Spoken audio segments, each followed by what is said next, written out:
Meu nome é Bernardo Rico, eu sou diretor executivo e pesquisador da Associação Collaboration de Pesquisa em Inteligência Artificial. Sou diretor do Instituto Legal Wings, que está sendo lançado, inclusive, hoje. Eu sou advogado. E aí, em primeiro lugar, eu queria agradecer a presença de todos e ao Super Debate na pessoa do Perrolo e dar as boas-vindas, né, aos nossos panelistas do painel do Marco Legal da Economia de Dados no Brasil, contribuições para uma política nacional de desenvolvimento do mercado de dados. Então, acho que essas são apresentações e eu resumi bastante os currículos para a gente poder ter tempo para discutir. Mas o Nicola é doutor em Direito Internacional e Economia pela Bocconi, professor de Rio, onde ele coordena o núcleo de e-commerce, é cofundador da coalizão sobre responsabilidade das plataformas e líder do Hub brasileiro da My Data Organization. Ana Biala é mestre em Direito pela Primary University of London e fundadora da Biala Falsetti Advogados Associados. Atua em tecnologia, telecomunicações e políticas públicas digitais. E o Thiago Sombra, doutor em Direito e Tecnologia e Regulação pela UNB, sócio do Mas Filho, professor da UNB e membro do Comitê Global de Economia Digital Internacional da International Chambers of Commerce. Então, feitas as apresentações, acho que queria começar com um pequeno contexto do que a gente está discutindo, e depois passar para algumas perguntas, né? A ideia é que a gente faça esse painel um pouco mais conversacional, mais dinâmico, é, e ao final dos blocos a gente vai abrir também para perguntas da plateia. Então, acho que o Brasil e os países, de uma forma geral, a gente vê a economia digital e as tecnologias emergentes, seja em inteligência artificial, seja mercados, plataformas, como uma oportunidade de impulsionar, né, o desenvolvimento, promover inovação, aumentar a produtividade, é, e no cerne dessa economia digital, o reconhecimento, né, de que os dados são um ativo estratégico para a proposta de políticas públicas, para a inovação do setor público, do setor privado, criação de empregos, desenvolvimento.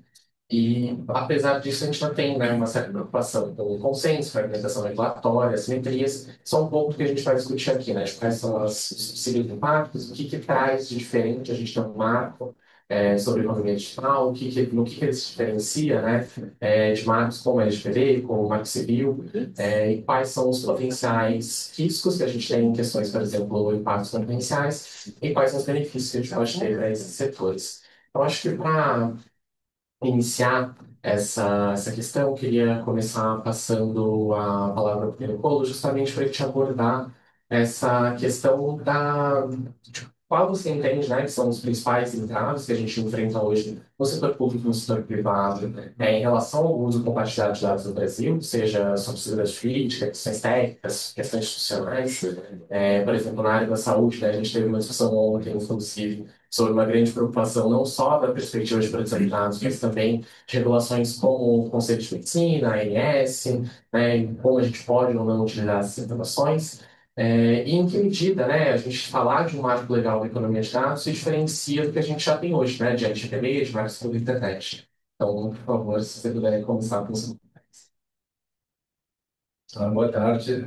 Muito obrigado, Bernardo, pelo convite. Parabéns pela Legal Wings. Eu tenho o prazer de discutir esse tema porque tenho muito interesse na interseção entre dados e economia. E só para contextualizar anteriormente, acho que a gente estava envolvida nessa conversa com o MGIC. Há um ano atrás, o Juliano participou desta reunião que foi organizada pela MGIC, no qual a MGIC até apresentou uma primeira versão da proposta de marco legal de economia dos dados. Só que, por conta de muitas questões de como funciona o processo político, da situação atual do Brasil, essa proposta nunca surgiu, né, publicamente. Então, acho que eu inicialmente tinha até essa aspiração de discutir aqui a proposta, mas felizmente não temos essa possibilidade. Então, podemos especular no que poderia ser introduzido que complementa a legislação atual. E acho que o objetivo deveria ser, como a proteção de dados, ela visa proteger a pessoa, mas tem esse duplo objetivo de, por um lado, proteger os dados e, por outro lado, também facilitar a circulação dos dados, justamente porque são protegidos. E eu acho que essa parte de facilitar o fluxo dos dados não está coberta em outras searas que não têm a ver com dados pessoais, né? Então, se estamos falando de usuários comerciais, é uma empresa que usa os sistemas de outra empresa e gera uma série de dados no sistema deles. Como garantir que essa situação de controle de fato sobre esses dados pelo detentor da infraestrutura não seja utilizada para se abusar do poder, né, impor condições injustas e até coletar, capturar valor que é criado pelo próprio parceiro que está usando essa infraestrutura. Então, acho que esse deveria ser um objetivo, por um lado, desse marco legal. Outro ponto que acho que poderia ser aprimorado é na própria efetividade dos direitos de acesso e portabilidade que hoje existem na LGPD, né? Então, sabemos que é um direito com implementação limitada por exemplo, tem a ressalva que quando for tecnicamente difícil ou inviável dar a portabilidade, a empresa pode se recusar e não tem uma padronização de quais são os padrões, né, que vão ser referenciados para implementar esses direitos. Então, de fato, a ANPD tem esse poder de definir os padrões de interoperabilidade para a portabilidade dos dados, ainda não foi feito. Eu acho que podemos aproveitar desse marco legal para fixar os padrões ou estabelecer um processo de padronização periódico que vai se aplicar não apenas aos dados pessoais, mas à economia, ao fluxo de dados como um todo. E o último ponto que acho que é importante nesse sentido é criar o ecossistema institucional para acompanhar esses pedidos que são feitos, seja pelos titulares de dados, seja pelas empresas que querem acessar e se beneficiar dos dados que estão sendo gerados. E aí eu acho que uma figura que foi criada no contexto europeu, no Data Governance Act, que seria interessante considerar também para o Brasil, são os intermediários, eles chamam de Data Sharing Organizations, que basicamente seriam reguladas, tendo uma série de requisitos que permitem garantir que essas entidades tratem todo mundo de forma justa, né, que garantam que não estão ao mesmo tempo servindo os interesses comerciais em outro mercado, né? Então estão por um lado dizendo que vão facilitar a agregação e compartilhamento de dados no interesse do usuário, mas por outro lado estão vendendo esses dados a um terceiro. Então gerar uma confiança em uma classe de intermediários que vai ajudar a implementação da economia dos dados. Que depois podemos entrar nos detalhes de quais são esses requisitos, como se estruturaria isso, mas assim, para começar, é isso. Não, perfeito. Quando eu acho que a gente tem, né, quando a gente fala de dados, muitas vezes, por conta da própria LGPD, a gente fala muito de dados pessoais, né? Mas quando a gente fala de economia de dados, eu posso estar falando de informações sobre o agro. Posso estar falando de informações que são dados, são super úteis, mas que não necessariamente são informações pessoais e aí acabam fugindo, né, dessa regulação da LGPD. E aí, Dana, se você quiser comentar um pouquinho sobre.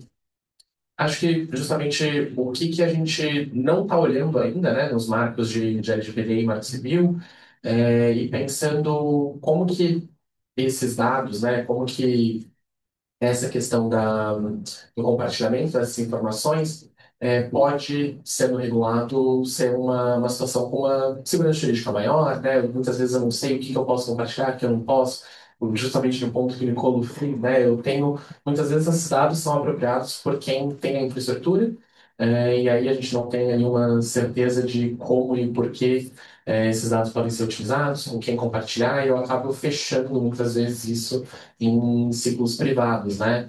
E não aproveitando a utilização dessas informações.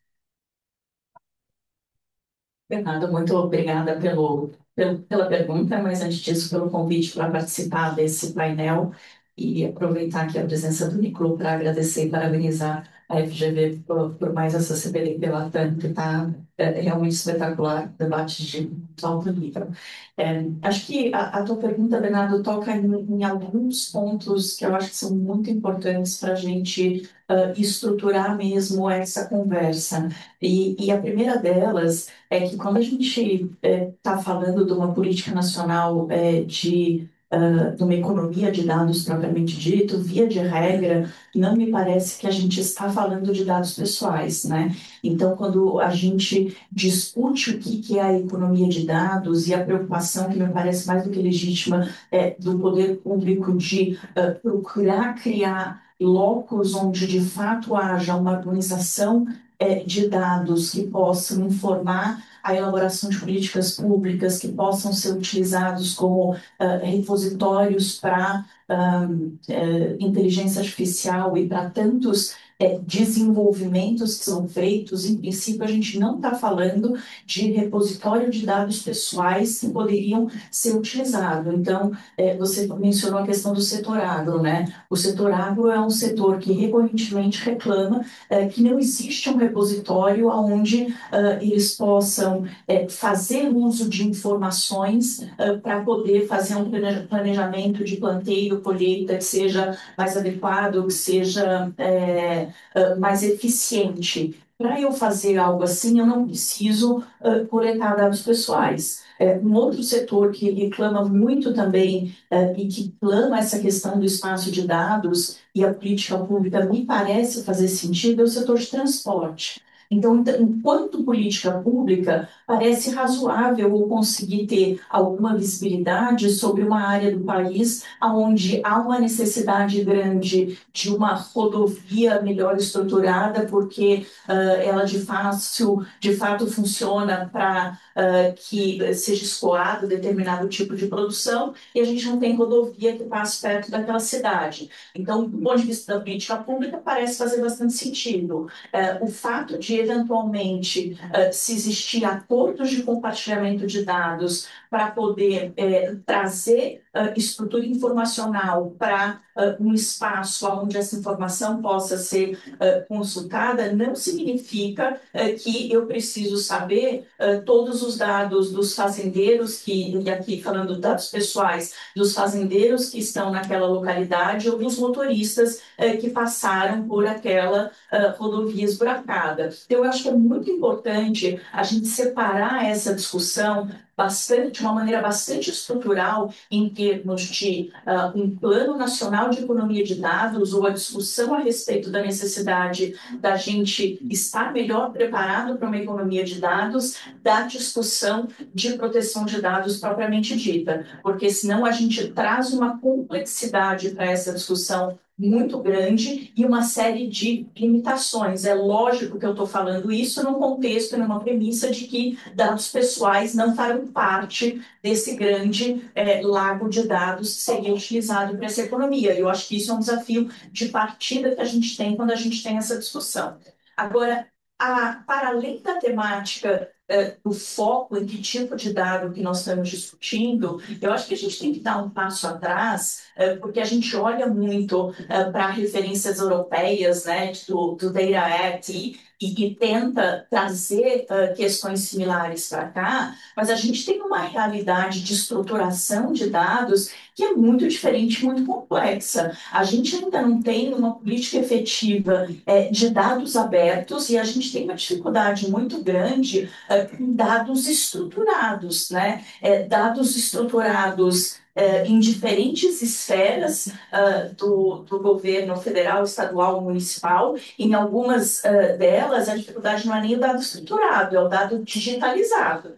Então, eu acho que a gente tem que tomar muito cuidado quando a gente se inspira em modelos avançados ou modelos, né, mais ousados, talvez seja a melhor palavra, em termos de estruturação de uma política de dados, uma economia de dados propriamente dito, sem considerar uma série de arranjos que a gente ainda precisa fazer dentro de casa, dentro do Brasil, para conseguir, de fato, chegar lá.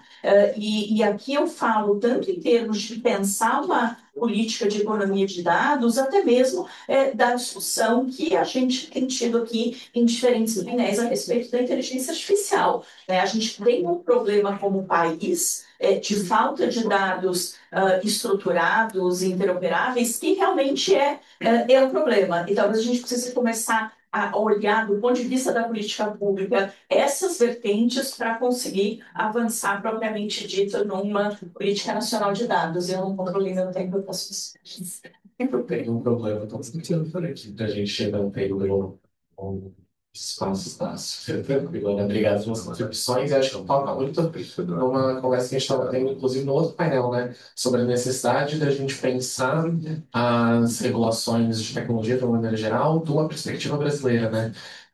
Não necessariamente a regulação que a gente tem fora, ainda que a gente assuma ela como perfeita, ela é perfeita para a gente. Então, acho que isso é um ponto muito relevante quando a gente está discutindo essas questões, né? E aí acho que iniciativas como o Sandbox, como a gente pensar, né, refletir sobre exemplos práticos que a gente teve no passado, né?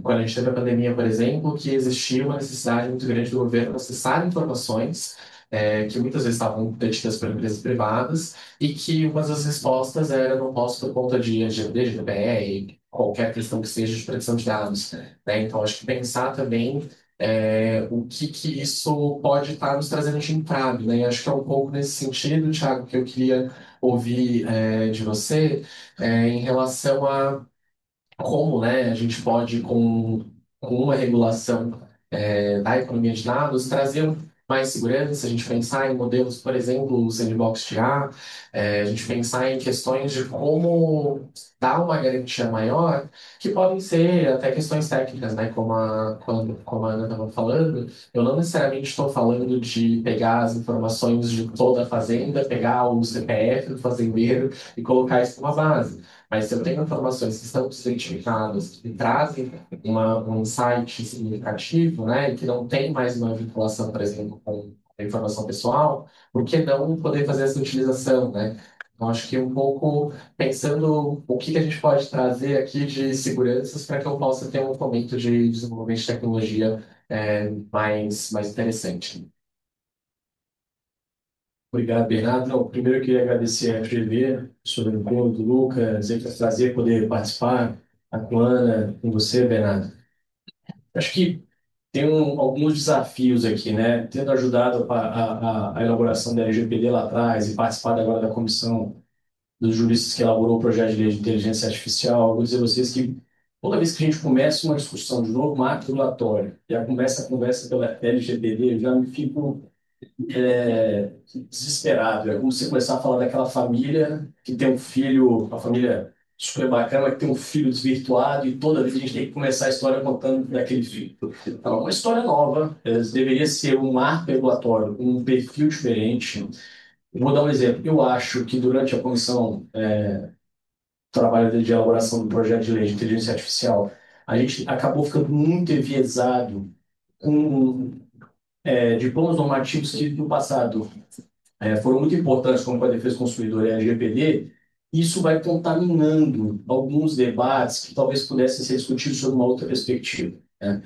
Então, acho que essa é a primeira lição. Assim como a gente não deveria olhar para o direito estrangeiro com aquela perspectiva dos transplantes legais, né, que a gente chama do legal transplants, que é de trazer um modelo para cá e simplesmente incorporar, sem uma devida reflexão, sem uma devida incorporação, um aculturamento com o nosso mercado. A gente também não deveria transformar atos normativos passados em pontos de partida de outras discussões que demandam algum tipo de regulação. Então, acho que a pergunta talvez fosse invertida. A LGPD não deveria ser o ponto de partida de qualquer desses debates. A gente deveria pensar, bom, qual é a lacuna existente para a gente pensar um marco legal da economia digital? E aí, se vocês derem uma olhada, a gente já tem esse debate muito avançado hoje no Congresso, um capítulo de si, o livro que se inseriu dentro da nova proposta de Código Civil. E ela tem, dentro dessa nova proposta de Código Civil, eu não estou defendendo nem estou dizendo que a gente deveria caminhar com ela, mas ela tem lá um conceito muito interessante, que é o conceito de relações digitais, que é um conceito amplo. São relações interpessoais que envolvem desde interações com chatbots ou todo e qualquer tipo de interação no ambiente digital, que talvez tenha por propósito, tenha por objetivo, de algum modo, tratar desse cenário. Então, eu acho que aqui, e veja, a gente está num momento muito legal para discutir isso. A Ana fez uma desvinculação de dados pessoais. Mas veja, não só o Supremo, mas o próprio Procurador-Geral da República recentemente deram uma declaração que no âmbito das relações trabalhistas nós não temos mais um ato normativo suficientemente atual para regular a forma como a economia digital produziu consequências, por exemplo, para as relações trabalhistas. O marco de economia digital ele também precisa ter com clareza a forma como as relações trabalhistas se estabelecem daqui por diante, né? O julgamento recente do Supremo mostra muito claramente isso. A outra que me causa uma preocupação, e eu acho que essa é onde a gente precisa caminhar com um pouco mais de velocidade, se a gente olhar para a perspectiva do Brasil, boa parte da economia brasileira é impulsionada pela administração pública.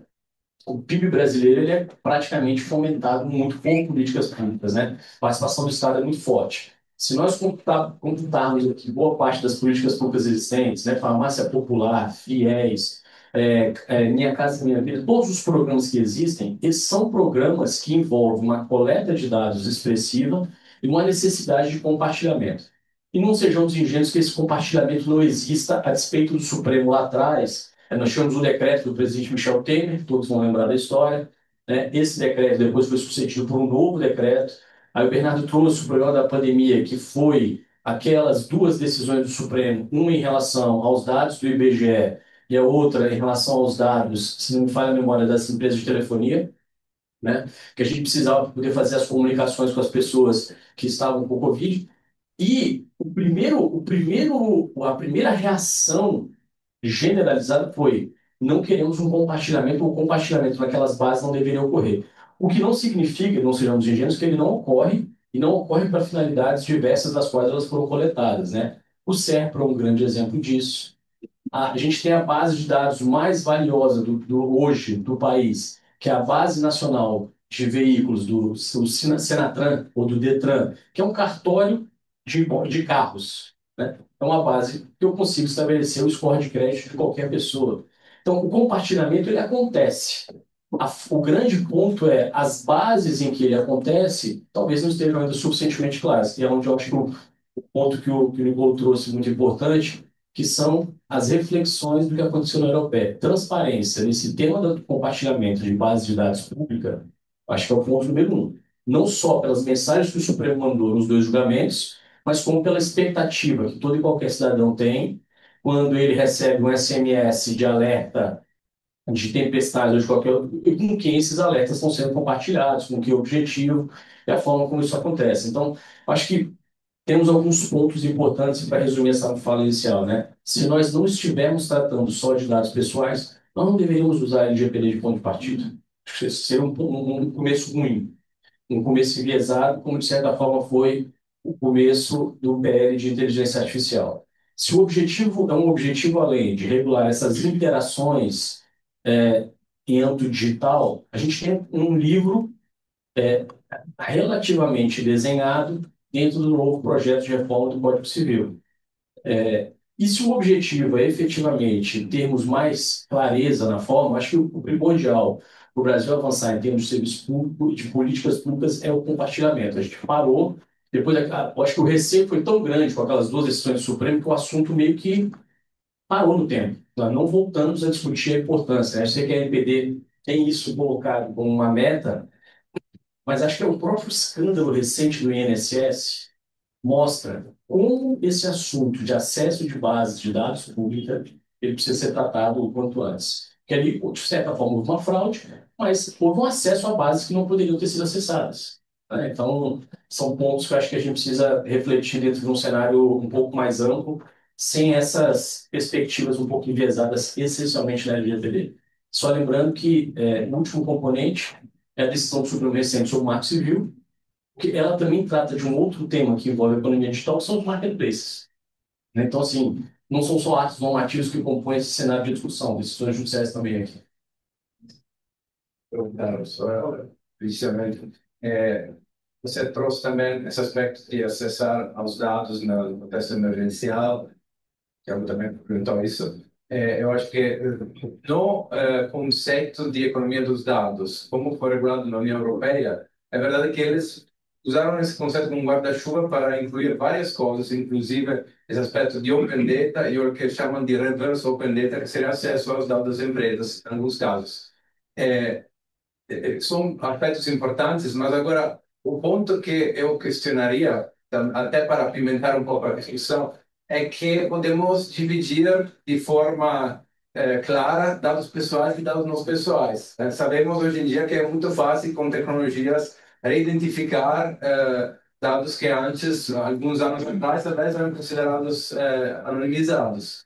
Então, acho que talvez seja por isso. Eu lembro que no início da discussão desse novo marco legal na União Europeia, houve várias críticas sobre essa ambição de dividir completamente, né? Então, e tem alguns setores, como o setor da saúde, por exemplo, no qual é muito importante ter alguma forma de personalização ou de afunilamento para entender melhor as características dos tratamentos, tudo isso. Então, eu acho que na medida do possível, sim, podemos pensar em regras específicas para setores onde não tem possibilidade remota de identificar, mas não tem como deixar o filho, como é que é, definição, a LGPD fora dessa discussão.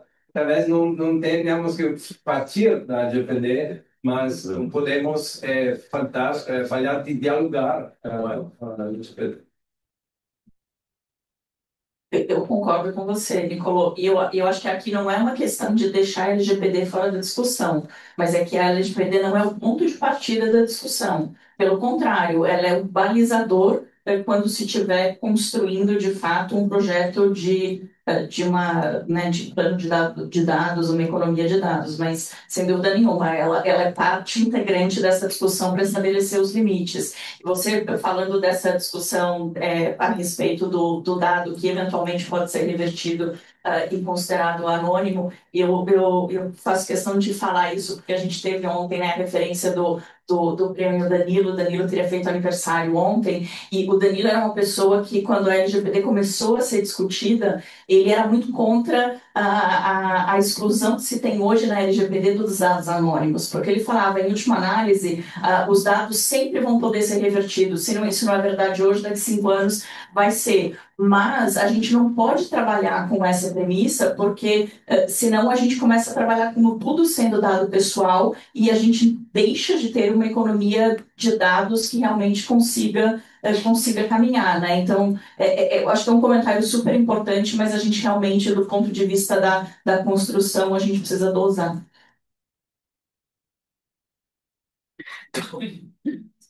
Não, talvez o último ponto no setor público também tem muita hesitação em compartilhar dados que poderiam ser úteis para a economia por conta da dificuldade de entender quais são os mecanismos de salvaguarda da LGPD.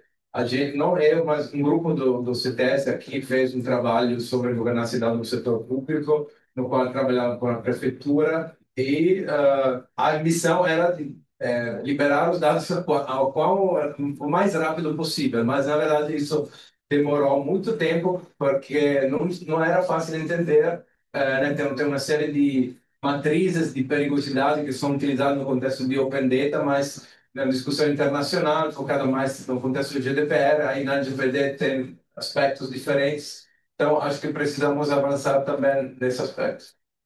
Acho que para provocar um pouquinho essa questão dos dados pessoais, do limite, acho que uma possibilidade de interpretação também é no sentido da gente olhar para qual a finalidade que a gente está usando essas informações, né? Porque, no limite, se a gente tiver uma capacidade computacional boa o suficiente, qualquer coisa identifica qualquer pessoa, né? A roupa que eu estou usando tá costurada de um jeito que, se tiver uma câmera que consiga diferenciar essa peça de uma outra peça, consegue dizer que sou eu. Né? Então, assim, se a gente for estressar isso e colocar uma capacidade computacional infinita, tudo identifica todo mundo. Então, se faria sentido a gente passar para uma perspectiva de para que motivo eu estou utilizando essa informação. Né? Se eu estou utilizando um dado que pode ser relacionado a uma pessoa, né? Se eu fizesse o estresse, o teste de estresse, eu conseguiria identificá-la, mas eu estou utilizando de uma forma em que eu não estou fazendo esse teste de estresse, né? Eu não estou indo até o momento de identificar essa pessoa, mas estou indo para um outro caminho, você não poderia, então, considerar que isso está, de fato, desvinculado, né? Penso isso para questões, por exemplo, você falou de saúde. Concordo, é preciso um certo grau de informações sobre o contexto daquela pessoa para que essa informação de saúde faça sentido. Precisa saber idade, precisa saber, talvez, questões de hábitos da pessoa, precisa saber se é uma pessoa que faz esporte, que não faz, se é homem, se é mulher, enfim, se já teve fratura, precisa saber várias informações. Mas se eu tenho todos esses dados, não tenho uma vinculação específica de que essa pessoa de chakra e uso para ajudar na percepção de algum tipo de doença no diagnóstico de imagem. Uso para fazer predição de acordo com os exames de sangue, de que isso pode ser indicativo de alguma coisa, gerar flex sobre isso para que o médico possa ir lá, então, e fazer, né, testes funcionais, pedir outros exames.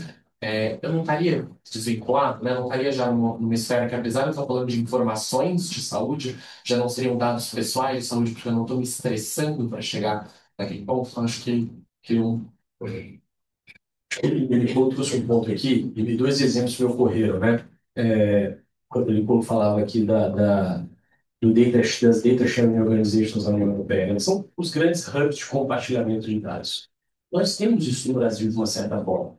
Quando a gente olha o que o Banco Central acabou de fazer, ou fez, né, com a maior, e aí eu ouvi isso da boca do ex-presidente do Banco Central, né, Roberto Campos Neto, o PIX nada mais foi do que a maior política de bancarização do mundo, no momento em que o Brasil não tinha papel moeda para gerar naquele curto da pandemia. Ele, na verdade, atua como um hub de compartilhamento de dados dentro do Open Banking para se entender um pouco de algumas dessas operações que são feitas. O que que isso proporcionou, respondendo a sua pergunta, Bernardo? Serviços financeiros mais baratos e mais competitivos para uma parcela da população que era excluída. Agora, por outro lado, a gente olha com um outro fenômeno. Vamos dar um exemplo claro aqui. Conecta SUS. Todos nós talvez tenhamos esse aplicativo instalado no celular. Eu lembro que quando o aplicativo foi ser lançado, que o objetivo dele era controlar a carteira de vacinação, primeiro, a própria ideia de eu ter de eu me cadastrar ali e ter o meu histórico de saúde, ela já foi um problema. Segundo, ter um dado utilizado ou captado para o fim de uma política pública de vacinação em âmbito nacional, compartilhado com um terceiro, um ente privado, que pudesse ser um hospital, para ter o histórico, por exemplo, do prontuário de saúde de uma pessoa que vai em qualquer hospital privado no Brasil, né? Isso ainda é um dogma. Ainda é um dogma. Então, a gente tem esses hubs que o Nicolau falou, muito claros. No setor financeiro, o Banco Central ganha o papel. A gente tem um exemplo de muito sucesso aqui no Brasil, que é o setor de seguros. Existe um ecossistema que foi criado, do qual a SUSEP faz parte, que é um ecossistema entre B3, SUSEP e IRB, que é algo completamente inimaginável. Você vê a agência reguladora criando um ecossistema com todo o mercado segurador, do qual o Instituto de Resseguro faz parte, e eles compartilham os dados de todos os sinistros que acontecem, com que objetivo?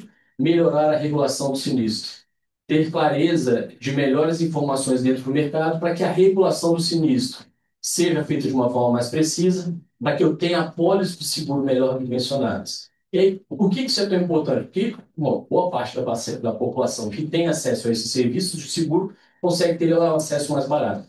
E aí a gente faz uma contraposição. Os serviços que não têm essa mesma qualidade de compartilhamento dentro de um ecossistema, que são os seguros de grandes sinistros. Que seguros de grandes sinistros são esses?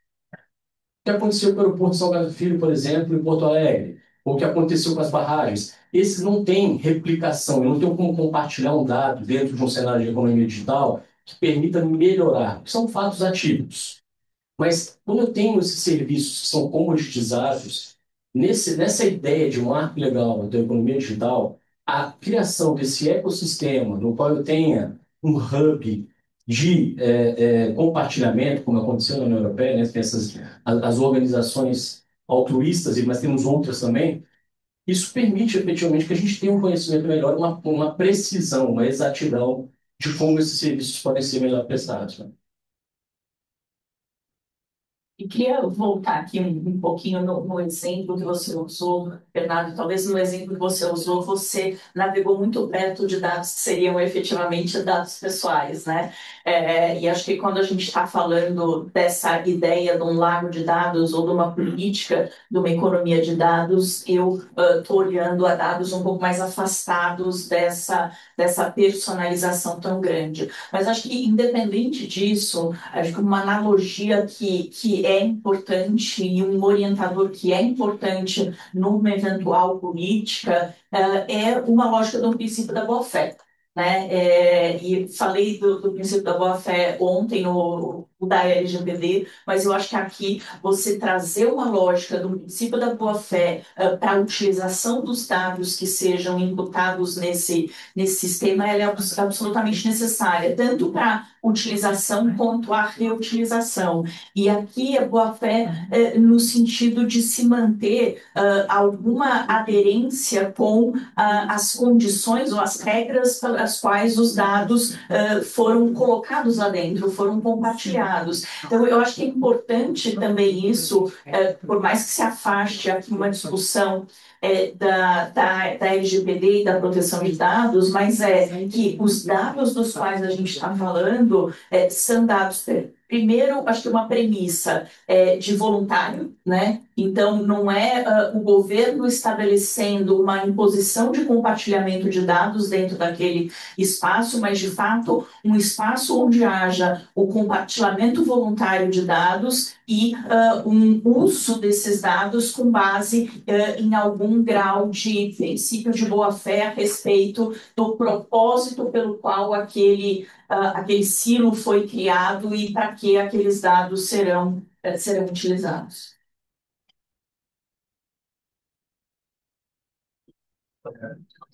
Bom, eu não quero lançar mais provocação, porque acho que estou estragando a discussão que você pretendia fazer. Mas, só complementando esse ponto, também tem, no âmbito da comunidade da União Europeia, o DDAC, ele impõe também para os provedores de serviços de cloud uma obrigação de dar acesso aos dados. Nesse caso, não seria voluntário, né? Mas aí então a pergunta que eu tenho, a gente deveria obrigar os provedores a compartilhar dados só seguindo a política de concorrência, então deixar esse tipo de intervenção para os grandes players, ou seria correto, como estão fazendo lá, impor a todos, né, o dever de dar acesso aos utilizadores e aos parceiros que oferecem serviços em cima da infraestrutura deles. Aí não sei como que fica na sua visão ou na visão do painel. Eu acho preocupante a gente trazer um olhar de não ter esse espaço como espaço voluntário. Você acaba esbarrando em preocupações em termos de segredo comercial e de negócio das organizações, que são extremamente complexos. E não acho que a gente consiga. Primeiro, o Data Act ele tem isso em situação muito pontual, né? Não é uma obrigação genérica de que se faça isso, mas não me parece um caminho adequado pela questão da alimentação do segredo comercial de negócio e como conseguir se construir isso. Então, MD, sobre isso. E acho que o Brasil conseguiu fazer isso de uma forma muito bem controlada, né? No Open Finance, no Open Insurance, no Open Banking. Nós temos um núcleo de dados que é compartilhado sem que aquilo necessariamente afete os segredos de negócio de algumas instituições que acabam recebendo esses dados para desenvolver outros produtos. Então, ele é, de certa forma, um compartilhamento imposto, né, uma interoperabilidade imposta, que faz com que todos os entrantes consigam, dentro daquele ecossistema, fazer esse compartilhamento, mas, como a Ana disse, não é um compartilhamento amplo e restrito de tudo. A inteligência de negócio que é colocada em cima daquele compartilhamento para desenvolver novos produtos e serviços, aquilo fica intacto como segredo de negócio. Então, é possível fazer uma compatibilização das duas coisas, né? E aí, Nicolas, só me corrija se eu estiver compreendido de maneira errada, mas a gente estava falando da obrigatoriedade de quem provê a infraestrutura de dar acesso aos dados de quem está utilizando a infraestrutura, né? Então, seria uma obrigatoriedade de eu compartilhar isso com todo mundo.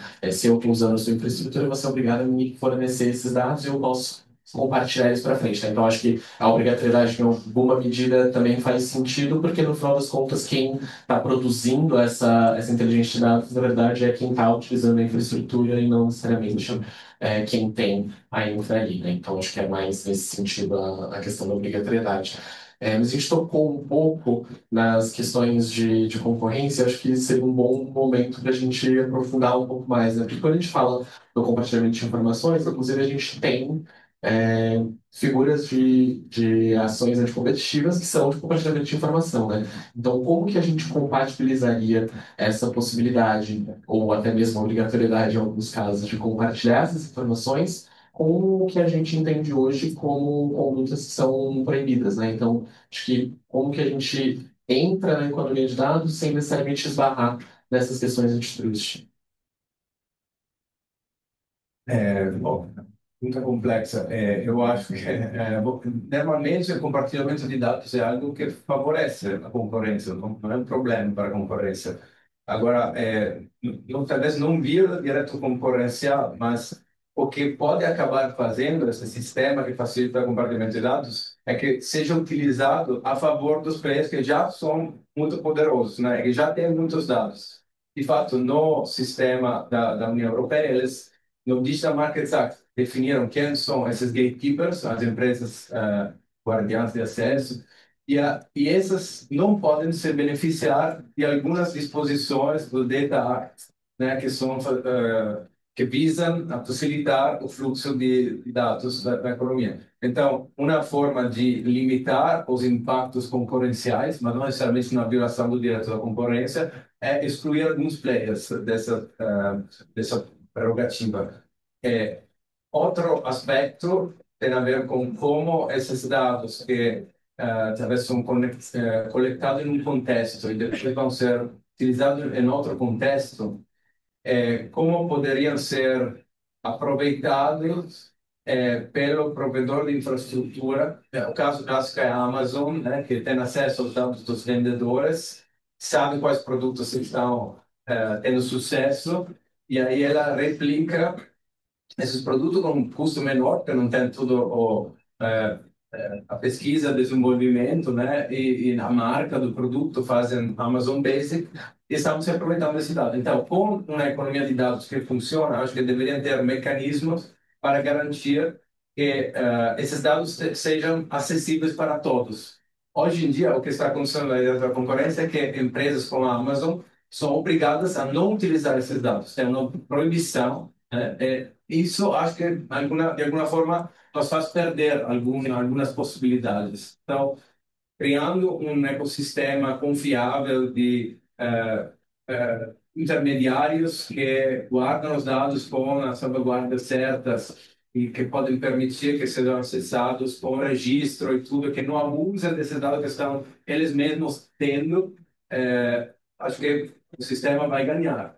Mas agora imagina, não quero nomear uma empresa, mas dizer uma rede social com muitos usuários, poderia tentar incentivar os seus usuários a usar os serviços de compartilhamento de dados, se tornar uma data sharing organization e dar algum incentivo para seus próprios usuários utilizar os serviços dela. E aí alavancar a sua posição no mercado das data sharing organization. E aí conquistar basicamente outro elo da cadeia. Então, acho que tem potencialmente esse problema. Como vamos prevenir potenciais abusos pelas empresas que já têm poder para que tenham um fluxo não discriminatório e não preferencial de acesso a dados? Esse é um ponto que, então, não é uma resposta, é mais colocado na questão para a política de concorrência. Se eu puder complementar, eu acho que a criação, eu concordo com o que o Nicolau falou, e eu acho que tem um outro aspecto a considerar, que é a questão como o eventual espaço de dados seja estruturado mesmo, né? Então, a organização de espaços que sejam organizados de maneira descentralizada para essa troca, ou seja, sem ter o gatekeeper, isso sem dúvida nenhuma seria uma das premissas para garantir que questões concorrenciais não surjam da organização desse espaço de dados propriamente dita. A questão da interoperabilidade, né? Então, garantir que a estruturação daquele espaço de dados seja feita em formatos padronizáveis, que sejam interoperáveis, que também me parece que é uma boa maneira de se evitar a condutas anticoncorrenciais com relação àquele espaço e uma padronização que seja estruturada com base em padrões simples e abertos, para você, novamente, não ter a preocupação do gatekeeper em termos daquela estruturação de espaço de dados mesmo, né? Então, é um espaço de livre fluxo de informação, por assim dizer, emprestando aqui a nomenclatura da LGT que me ocorreu e que eu acho que casa perfeitamente. Bom, eu acho que tem um ponto também que até o Bob usa muito, que é a história da vantagem informacional, né? Então, a posição dominante vai acabar sendo uma consequência do uso de uma vantagem informacional que pode impedir novos entrantes, né? Ela dá até um exemplo, uma pesquisa que ela faz, acho que tem algumas pessoas que sequer conhecem outras marcas de pasta de dente. E ela usa alguns exemplos mostrando que tamanha é o uso do poder dessa vantagem informacional preponderante em alguns marketplaces, que é o que ela acaba usando de exemplo, para indicar que, por exemplo, numa situação como essa, um novo entrante jamais teria condições em termos de exposição, definição do percentual, momento de compra, quanto compra, que faixa de mercado atinge um determinado produto, você não consegue entender e captar essas informações. Então, acho que aqui o principal aspecto concorrencial, Bernardo, do desafio é que a interoperabilidade pode não ser pode não ser o único elemento que viabiliza os novos entrantes por si só. De fato, a gente vai precisar de um algo mais, aqui na linha do que o Nicolo mencionou, talvez, uma estruturação de um núcleo de, não só ou de desidentificação, mas de descarte de parte de dados de quem tem uma vantagem informacional relevante, para que isso não fique fomentando um ciclo vicioso de atingir os mesmos titulares de dados com o mesmo produto se ampliando. Qual é o exemplo que ele utilizou aqui do Marketplace? Eu acho que é uma combinação importante para se fazer. Não acreditar de uma forma muito ingênua que a interoperabilidade por si só vai assegurar que um novo entrante, tendo acesso a essas mesmas informações, consiga trabalhá-las com o mesmo poder de alcance, com a mesma diversidade de oferta de produtos e serviços do que alguém que já está consolidado e que já faz uso disso no mercado há muito tempo. Acho que faz sentido até quando a gente pensa em aquisições, né, de empresas que utilizam bastante dado, que muitas vezes a gente faz aquisição pensando na estruturação do que eu tenho lá dentro, né, e como, por exemplo, o meu time interno, o meu de mercado, pode utilizar essas informações. Então, acho que isso faz bastante sentido. Mas só em relação à questão do compartilhamento de informações, eu estava pensando muito mais em termos de coordenação de conduta, possibilidade, por exemplo, eu compartilhar informações muito pulverizadas, de preço, eventualmente fazer uma coordenação nesse sentido. Então, acho que era um pouco por aí a preocupação de eventualmente algum tipo de consultante competitiva que viesse da possibilidade de compartilhamento de dados, né? Se tiver alguma consideração adicional nesse sentido, a gente pode entrar nela, senão eu posso também passar para os próximos pontos. Posso comentar? É muito complexo, porque depende do mercado, quão recente, frescas são as informações, para permitir que tenha um conluio, né, efetivamente.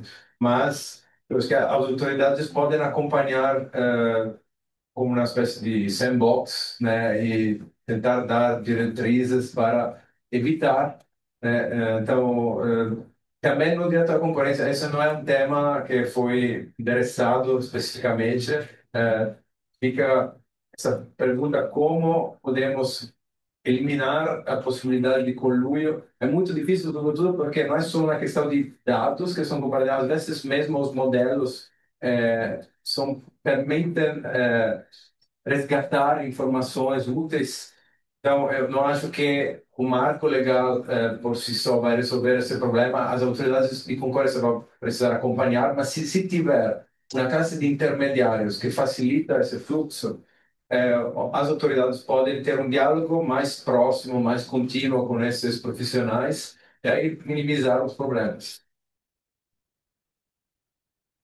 Perfeito, obrigado pelas considerações. Acho que realmente no sentido que a gente pensa no compartilhamento de dados, né, que a gente pensa na questão confidencial, a gente tem uma defasagem, tem talvez uma agregação daquelas informações para que elas não possam gerar efetivamente esse efeito, mas acho que é um ponto importante quando a gente pensa em realmente garantir que todo mundo tem acesso, também tem acesso exatamente a quê, né? Informações que não me tragam questões que sejam internas da empresa, né, segredos de negócio, e também que não me permitam, com base nelas, fazer algum tipo de colisão, por exemplo.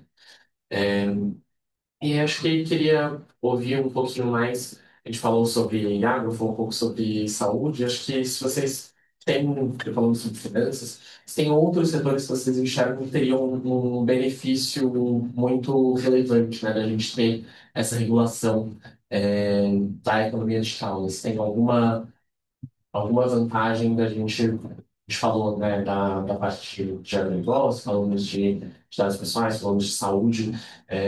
Acho que a gente também discutiu sobre como cada uma dessas situações pode precisar de uma regulação um pouco diferente, né? Se eu estou falando de informações que não são pessoais, eu tenho uma preocupação que é muito diferente se eu estou falando de informações de saúde, né? Até por isso que eu cheguei tão perto da identificação, justamente para a gente entender essa diferenciação. Então, se tem, né, outras questões aqui, e se de alguma forma, né, eu ter essa separação dos setores, me parece que é nesse sentido que a gente está até conversando, mas vocês concordam que tem uma separação de como eu vou olhar essa questão por setores também vai me trazer uma vantagem, né? De eu não regular, por exemplo, como é a parte de saúde, eu não vou regular da mesma forma que eu vou pensar a questão do agro, né? Em que a probabilidade de reivindicação de saúde é menor. Eu não sei se eu concordo com essa premissa. Eu acho que a regulação, eu acho que ela não deveria ser tão granular assim, no sentido de que cada setor precisa de regras próprias. Se eu, de fato, tiver um Data Act nosso, eu consigo estabelecer algumas premissas e umas balizas, né? Então, eu falei a questão de ser voluntário, eu falei a questão de ser descentralizado, a lógica da boa-fé, da interoperabilidade, da padronização, uma premissa de transparência em termos de onde está vindo e como é que pode ou não ser usado, respeito à legislação de proteção de dados. Me parece que tudo isso são premissas que, independente do setor, você vai ter, né? Então, eu não faria um recorte numa lógica de um Plano Nacional de Economia de Dados, de uma legislação em torno da economia de dados que fosse tão setorizada assim. Porque, até porque, acho que uma parte da riqueza dessa economia de dados e de uma estrutura de dados efetivamente estruturados acaba sendo você conseguir tirar muito mais da inteligência artificial. E eu não vou olhar para a inteligência artificial de maneira tão setorizada. Então, me parece que a discussão deveria ser algo que seja mais holístico do que efetivamente setorizado, sem prejuízo, lógico, de eventualmente alguma necessidade setorial ser endereçada por reguladores no caso a caso. Eu tendo a concordar com a Ana. É, talvez aqui tenha uma sobreposição também com a questão de infraestruturas críticas na cibersegurança. É, não, data, lembra-se, o Data Governance Act, o Data Act, tem também um aspecto de impor um dever de diligência aos provedores sobre transferências internacionais de dados que não são dados pessoais, no caso, eles tratam como dados sensíveis, né? E aí talvez possa mudar a interpretação a depender do setor do qual estamos falando, particularmente nós estamos pensando dados como saúde, educação, podem ser particularmente importantes, né, para prevenir transferências, mas eu acho que a lei pode ser, talvez, geral e depois ter um detalhamento setorial feito pela própria autoridade na implementação, talvez algumas diretrizes, mas eu concordaria com algo mais horizontal. Eu diria assim, além do que ela mencionou, que a gente começou do caminho setorial, né? Se a gente olha o que o Banco Central acabou fazendo, o que o SUSEP fez, né? A ANEEL tem a perspectiva de regular o Open Energy agora. A gente já tem alguns estados da federação utilizando o Smart Grid para um compartilhamento de dados, entendendo o local de potencial de demanda, local onde você tem que ter ali um reforço do abastecimento, locais onde você tem um grande consumo de energia, um local onde, por exemplo, está estabelecido um data center. O que a gente não tem é o oposto, a ponte intersetorial que viabiliza uma melhor inteligência, uma definição mais estratégica de como essas políticas setoriais foram sendo estabelecidas, né, cada uma com a sua própria agência, mas nós não tivemos um guarda-chuva, uma ponte que pudesse estabelecer parâmetros mais amplos sobre como a comunicação entre essas, eu dei alguns exemplos, né? Podia ter agora o marco legal de saneamento, a última que eu ouvi, inclusive, do pessoal da ANA, é que você não tem uma ideia de consumo médio de água e de potencial de saneamento básico no Brasil. Então, se pensa em introduzir uma política de definição também desses pontos, de compartilhamento desses dados por consumo de unidade habitacional, como tem já no setor elétrico. Então, eu acho que a gente ficou muito estanque, muito isolado, com várias políticas de compartilhamento de dados setoriais, mas sem um grande guarda-chuva que permitisse você, por exemplo, extrair o melhor benefício desse compartilhamento intersetorial, como ele poderia ter acontecido, né?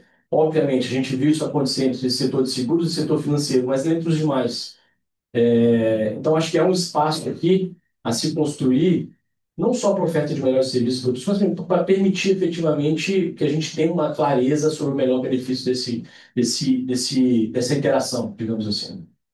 Perfeito. E acho que quando eu falei em uma regulação por parte setorial, era também no sentido de entender que a gente tem diferentes necessidades em cada uma delas, né? Então, acho que não necessariamente colocar isso tudo numa legislação e ter isso engessado, né? Acho que era mais no sentido de já pensando na legislação junto com a regulação das autoridades. Isso você não tinha me expressado de maneira tão clara.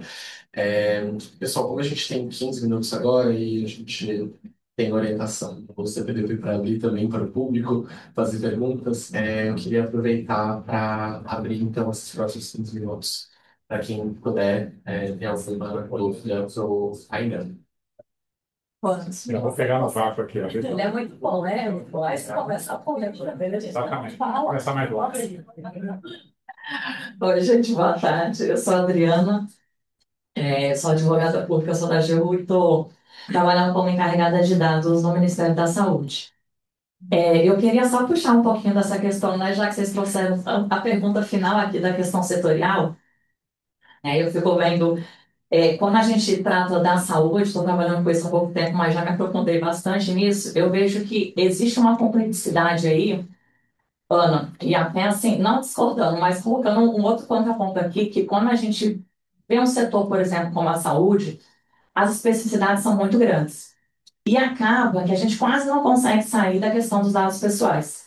Vou até te trazer um dado, assim, quando, né, agora estou fazendo mapeamento de inventário, relatório de impacto, eu não consegui achar quase nenhum sistema que não tenha dado pessoal sensível dentro do Ministério da Saúde.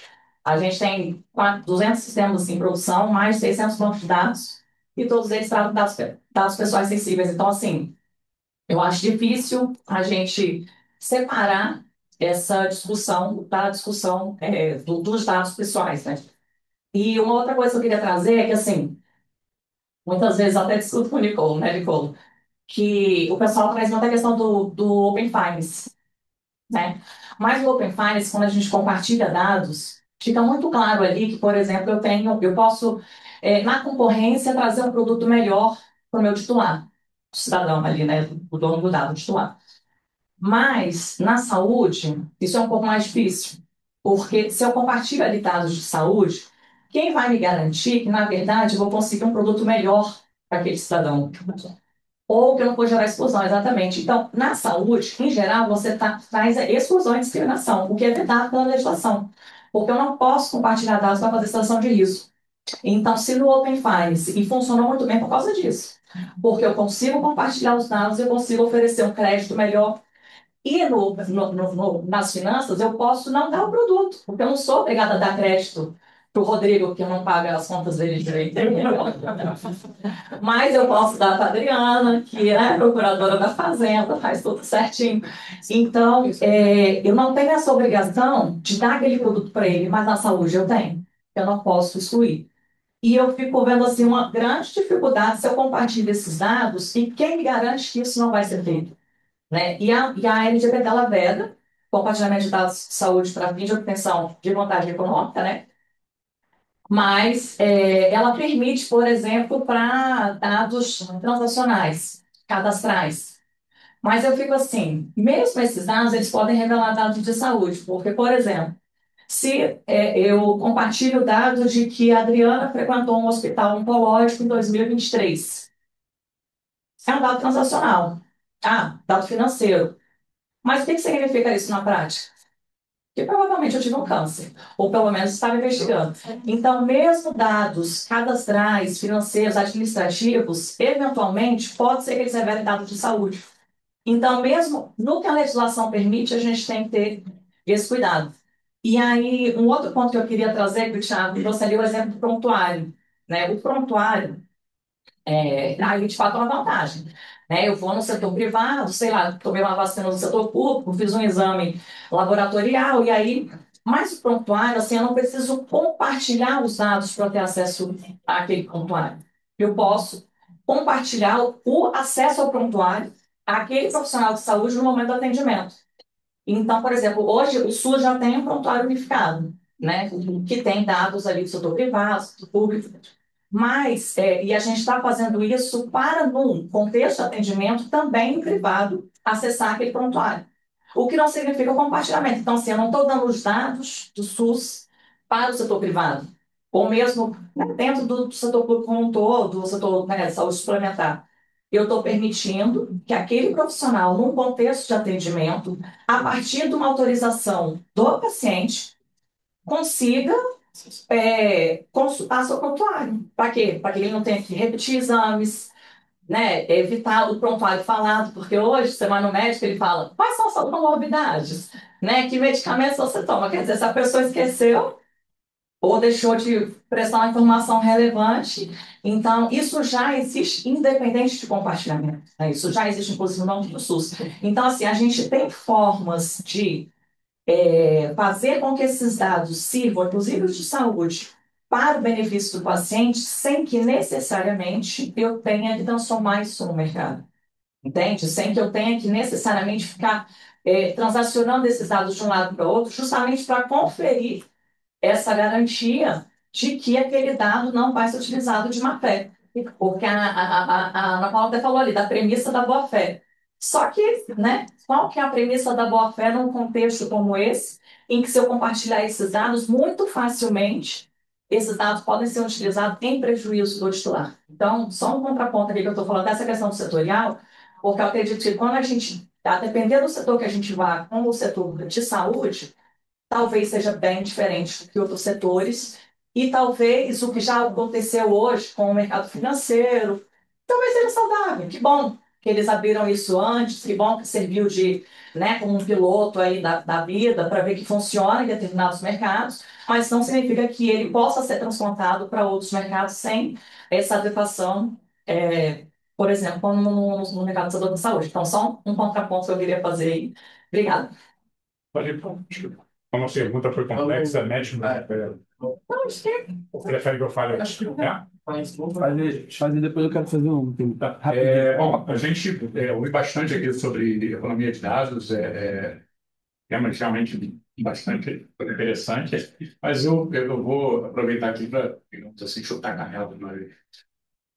A gente, quando fala em economia de dados, fala muito de controladores, relações controladores e controladores, né? E realmente são os grandes players que geram que pelo menos produzem no sentido de transformar o raw data né, em algo economicamente palpável, realmente o trabalho deles. Mas eu vejo no direito quando o Thiago falou, né, da proteção de dados, que às vezes acaba sendo tipo no começo que é complicado ali você negociar, às vezes a gente pega uma perspectiva. A minha impressão, Thiago, talvez corroborando com você, colocou que existe um ator aí fundamental que está sendo esquecido quando a gente fala, pelo menos negligenciado quando a gente fala de economia de dados, que é o titular.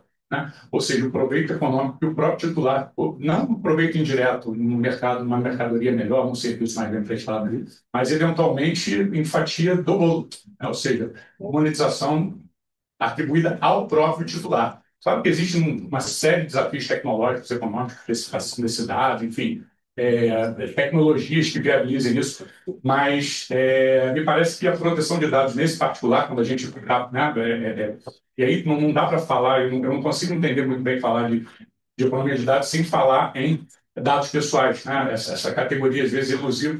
Então, assim, me parece que há na proteção de dados, e eu vi muito isso, acho que foi no primeiro painel que a gente teve de autodeterminação informacional, onde, assim, teve muito pouco de autodeterminação e teve muito de tutela. Né? Ou seja, o Estado tutelando o indivíduo, o Estado protegendo o indivíduo, o Estado dizendo o que as empresas podem ou não podem fazer com relação aos dados pessoais do indivíduo, e por aí vai. E pouca análise ou pouca discussão acerca do empoderamento do indivíduo para decidir efetivamente sobre a exploração econômica dos seus dados pessoais. Isso me parece que é um certo tabu na proteção de dados pessoais e, assim, eu, como pesquisador do tema, né, pretendo fazer para esse tema no meu pós-doutorado, queria ouvir um pouco a opinião de vocês. E o papel do titular nesse ambiente aí de economia de dados? A gente vai simplesmente seguir essa certa, né, talvez preconceito ou talvez certo enviesamento que o tema, né, que a proteção de dados acaba colocando no tema, a gente de repente vai vencer e realmente empoderar e reconhecer que o indivíduo, claro, com N questões que vão surgir a partir daí, pode vir a ser um ator, um ator relevante nesse cenário. É mais ou menos isso. Obrigado. Perfeito. Pessoal, só Muito por rápido, interesse do Bernardo. tempo, Ah, tá. eu ia falar, eu vou aceitar a sua pergunta e passar para os panelistas. Então você vai ficar bem chateado, Bernardo, porque são duas, só que são muito rápidas. 20 segundos cada um. Não sei eu que vou ficar chateado, eu tô pública, correto. e outra privada, que é pensando nessa lógica de novo mercado de dados, a gente tem um verdadeiro framework aí, que é o voto do ministro Gilmar Mendes na ADPF 695. Eu queria saber como esse framework que dá o guia para um compartilhamento de dados na administração pública, como ele pode representar um entrave para uma nova legislação, uma vez que ele poderia ser usado como parâmetro de inconstitucionalidade. E a segunda pensando nessa nova lógica de economia dos dados, como que a gente pode criar mecanismos de proteção jurídica, porque muitas vezes o poder público pode tirar da tomada um business inteiro, como por exemplo o CNJ pode baixar uma normativa e tirar da tomada o business inteiro de um Juiz Brasil da vida. Isso pode acontecer em âmbito estadual também.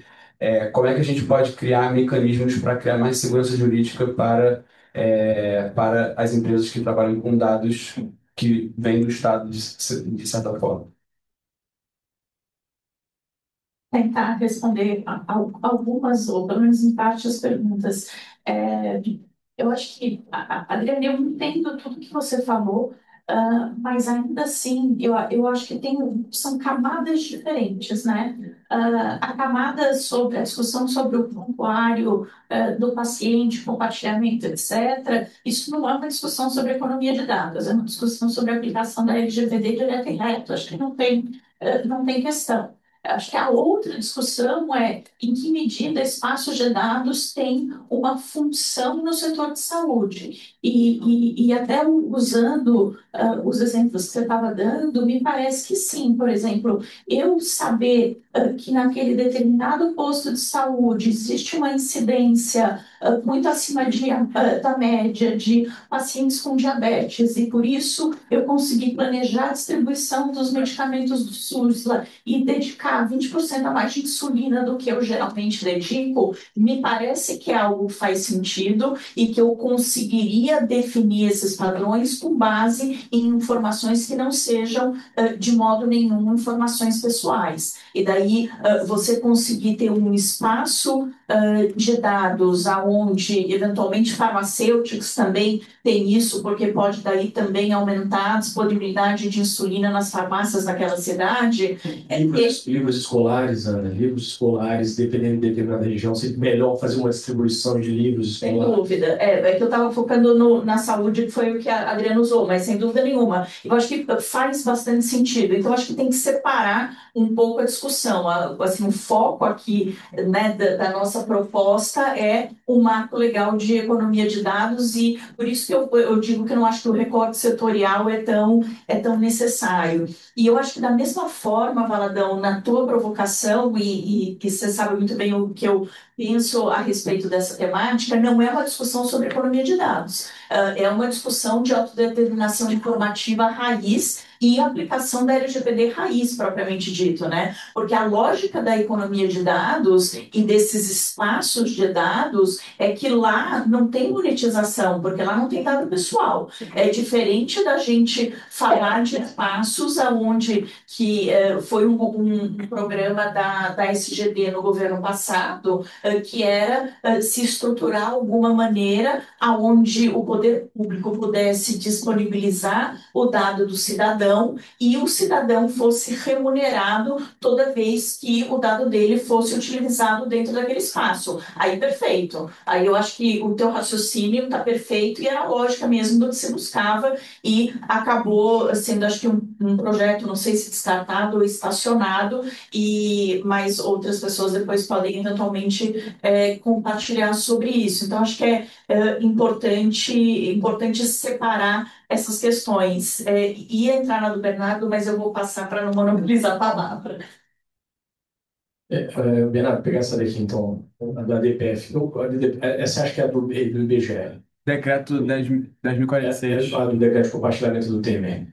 Eu acho que não deveria ser um parâmetro, né? Nessa decisão, se não me falha a memória, foi quando o ministro Gilmar disse que era um direito fundamental sem que a gente tivesse nem a emenda constitucional ainda, né? Então, o Supremo deu uma interpretação criativa, tudo bem, não tem nenhum problema em relação a isso, mas acho que é, é tão ruim quando a gente chega a uma constatação dessa, de uma regulação a partir de um caso concreto, já com uma premissa torta, que parte de um ato do Poder Executivo unilateral, impondo, e aí voltando ao ponto da Ana, da voluntariedade, impondo um compartilhamento generalizado, aquilo não foi objeto de discussão, aquilo não passou por nenhum tipo de reflexão mais profunda, não tinha medidas de segurança muito claras ali também, não tinha nem as bases legais que se justificariam toda e qualquer hipótese de compartilhamento. Então, um negócio meio estranho, né? Acho que até uma decisão fácil, né, aquela DPF. Sim.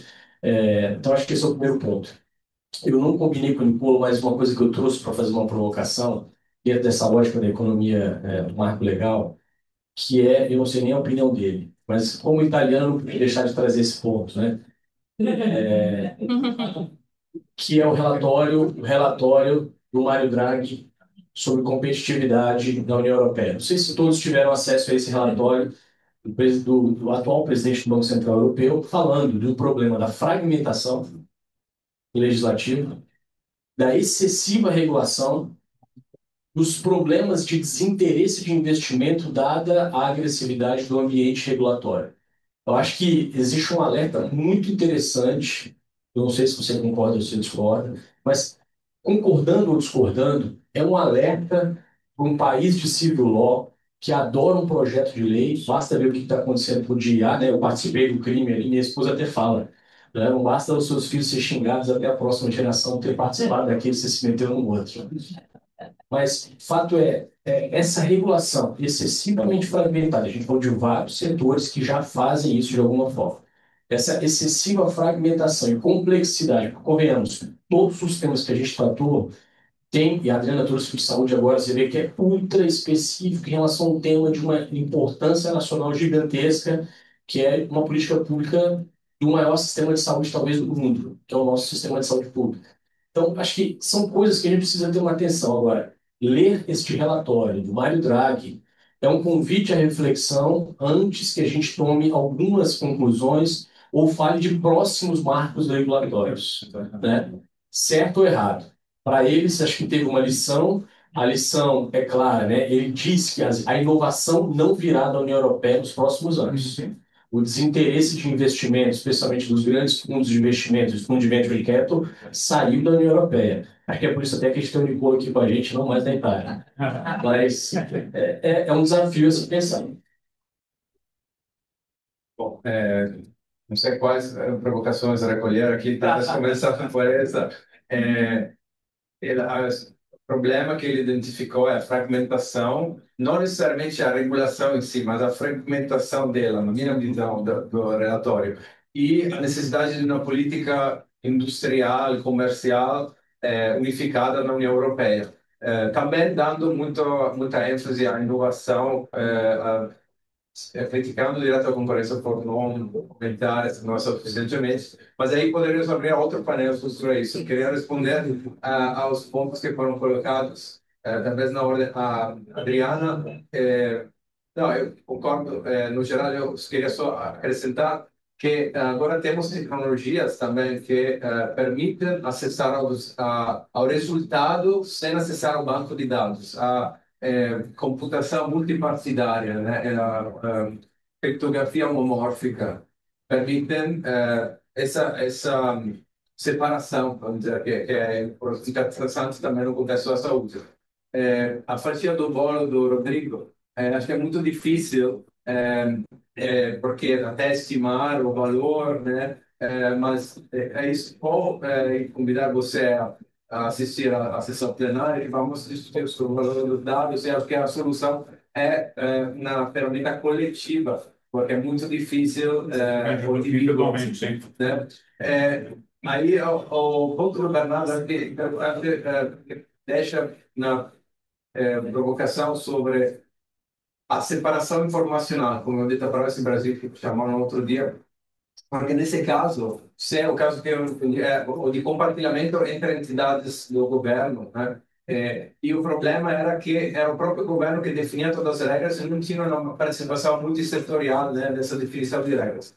Como que é relevante isso aqui? Uma Apple que define as regras do ecossistema diz que está querendo proteger a privacidade e por isso tem que assinar vários termos para permitir a terceiros de rastrear você no ecossistema da Apple, enquanto ela não precisa de autorização nenhuma para te seguir ao longo do ecossistema. Ou a mesma coisa Google. Tem dois casos em andamento, um inclusive no CAD hoje em dia.